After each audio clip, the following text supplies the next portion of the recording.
summer and fall fairs have been part of our way of life for many years. Now the oldest and the biggest of those fairs is being threatened by a modern competitor for the amusement dollar, a theme park called Canada's Wonderland. David Burt went to see what ammunition the Canadian National Exhibition is using to combat this threat. It began as an undeclared war. The aggressor, Canada's Wonderland. A slick, high-class, high-priced amusement park imported from the United States. Defending its territory, the Canadian National Exhibition, a 103-year-old institution that has evolved from an Ontario Fall Fair into Canada's largest exposition. At stake, what else?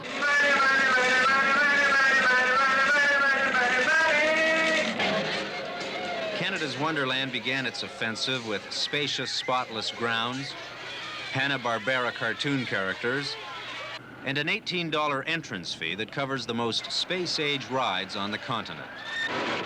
The CNE countered with a hard-hitting advertising campaign, a $100,000 cleanup budget, and some cartoon characters of its own.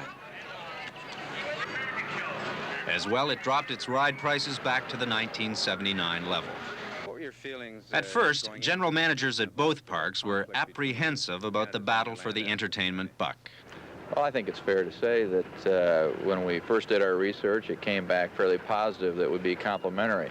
But I think all of us shared a certain amount of doubts that we would be totally complementary. And I think at least the first 2 days, I believe, or 3 days of their operation and our operation, we're doing a lot better this week than we did last week. At week's end, attendance was up at both Wonderland and the X. Détente was in the air. Maybe even next year we can work a deal if somebody has their ticket stub from Wonderland. We would take something off our admission. People could go up there and take something off theirs. So there's lots of cooperation. There's lots of people, and Toronto's becoming the #1 destination for the border cities to come up here.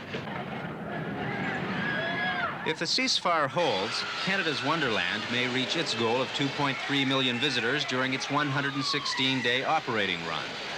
The CNE may reach its goal of 3 million plus during its 3-week run.